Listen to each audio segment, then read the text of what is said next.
जय श्री राधे, जय श्री सीताराम।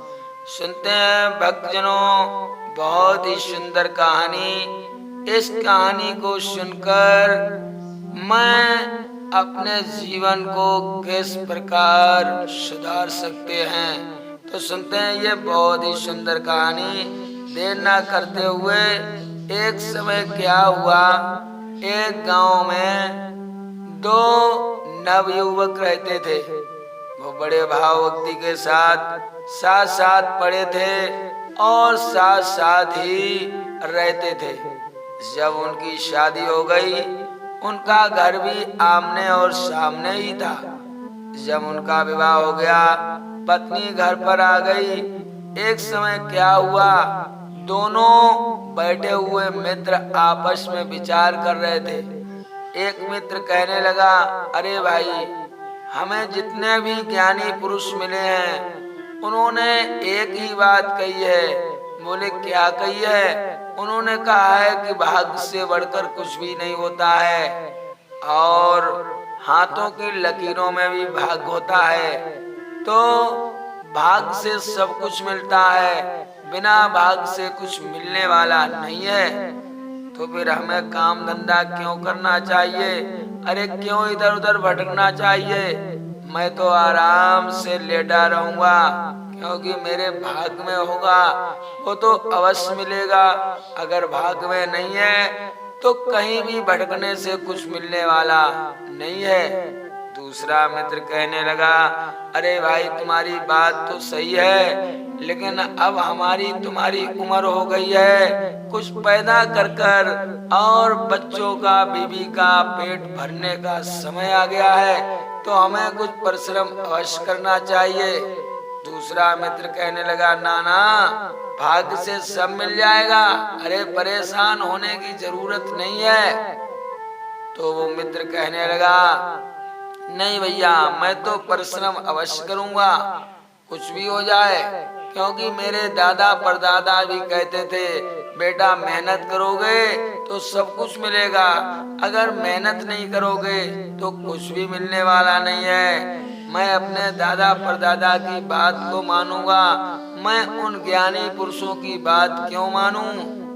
दूसरा मित्र कहने लगा, अरे भाई, तुम तो चक्कर में पड़ गए हो, मेरी बात नहीं मानते तो कोई बात नहीं है।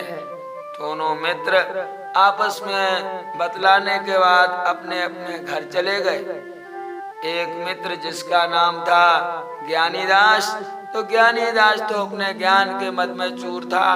उसने सोचा भाग्य से सब मिलेगा, तो वो तो आराम से चारपाई पे लेटा रहे, जो मिल जाए आराम से खाए। दूसरा मित्र था परशुराम दास, तो परशुराम दास अपने मेहनत में लग गया, क्योंकि उसे मालूम था कि मेरे पिता दादा परदादा भी कहते थे कि मेहनत करनी चाहिए, और वो मेहनत में लग गया। तो उसने इतनी कड़ी मेहनत की, इतनी कड़ी मेहनत की, धीरे धीरे अपना जो बिगड़ा हुआ जो फेर था, घर गरीबी में था, तो धीरे धीरे उसने अमीरी में कर लिया। और इधर भाग्यदास तो आराम से भाग के भरोसे रहे, ज्ञानीदास को किसी बात की चिंता नहीं थी। भक्तजनों, समय गुजरता चला गया। धीरे धीरे क्या हुआ कि जब कुछ करोगे नहीं तो भाग्य भी साथ देने वाला नहीं है। एक समय क्या हुआ, ब्रह्मा जी की सभा में सभी देवताओं की बैठक हुई। सभी देवताओं ने कहा, हे ब्रह्मदेव, संसार में जीवन जीने के लिए मृत्यु लोक पर सबसे बढ़कर क्या है? ब्रह्मा जी कहने लगे, अरे देवताओं, मृत्यु लोक में मैंने सब कुछ सबको दिया है, सबको अपना अपना भाग्य दिया है, सबको निवास स्थान दिया है, लेकिन फिर भी जो प्राणी मेहनत करेगा उससे बढ़कर मृत्यु लोक में कुछ भी नहीं है। वहीं पर बैठा हुआ भाग्य भी था।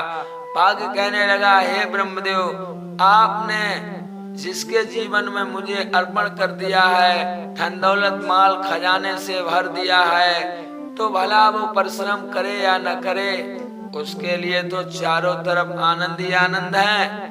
ब्रह्मदेव कहने लगे ऐसा नहीं है, हे भाग्य देवता, तुम सभी के जीवन में आते जाते रहते हो, लेकिन एक बात मेरी ध्यान से सुनना, जो मेहनत करेगा उसे अनायास भगवान की कृपा से सब कुछ प्राप्त होगा, भले उसका जीवन में भाग्य ना हो।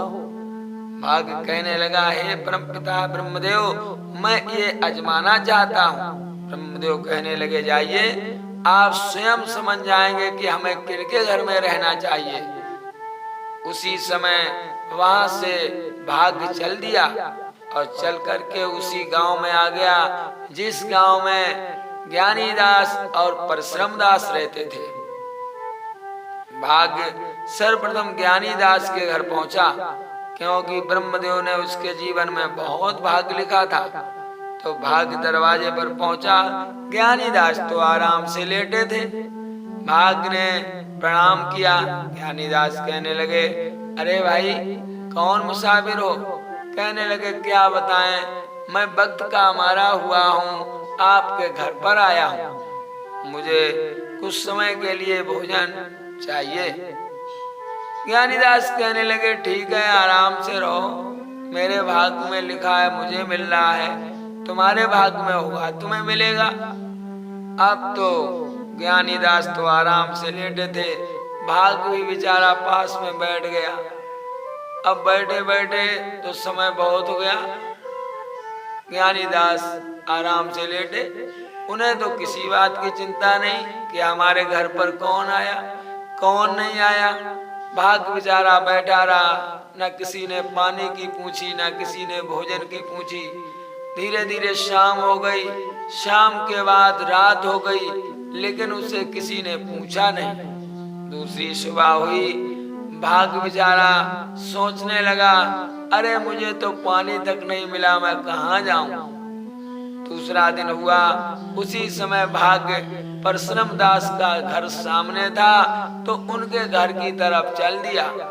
जब उनके घर पर पहुंचा, परशुराम दास ने देखा, अरे कोई वृद्ध मुसाफिर आया हुआ है, बेचारा भूखा भी लग रहा है और हारा थका भी लग रहा है। परशुराम दास ने एकदम से चारपाई डाल दी, आराम से बिस्तर लगा दिया और उसी पर भाग्य देवता को बिठा दिया। एकदम दौड़ करके गए, सुंदर जल लेकर के आए, जलपान कराया। थोड़ी देर में उन्होंने पानी भर दिया और उन बूढ़े महात्मा जी को स्नान कराया। स्नान कराने के बाद उनको आओ भगत करते हुए सुंदर भोजन कराया। भोजन कराने के बाद शाम हुई, फिर भोजन कराया। और शाम को जब भाग्य देवता लेटे, जो वृद्ध अवस्था में थे एक महात्मा के रूप में, तो परशुराम दास पास में बैठ गए और उनके चरणों को दबाने लगे। बड़ी मेहनत की। दूसरी दिन सुबह हुई तो महात्मा कहने लगे, हे परशुराम दास, अब मैं तुम्हारे घर से जाने वाला नहीं हूँ। परशुराम दास कहने लगे, हे महात्मन, ऐसी क्या बात है जो आप मेरे घर से जाना नहीं चाहते हो? उसी समय भाग्य देवता प्रकट हो गए। जब देवता के रूप में प्रकट देखा तो परशुराम दास चरणों में गिर गए कि आप कौन हैं, अपना परिचय देने की कृपा करें। उसी समय भाग्य देवता कहने लगे, ब्रह्मदेव का वचन बिल्कुल सत्य निकला। उन्होंने कहा था, पृथ्वी लोक पर मैंने सभी को जीवन जीने के लिए भाग्य प्रदान किया है, लेकिन जो मेहनत करेगा, जो पसीना बहाएगा, उसके जीवन में अनायास ही भाग्य घर पहुंच जाएगा। तो हे परशुराम दास, मैं भाग्य देवता हूँ। भाग्य तो दिया था ज्ञान दास के घर के लिए, लेकिन ज्ञानी दास ने मुझे रोक नहीं पाया।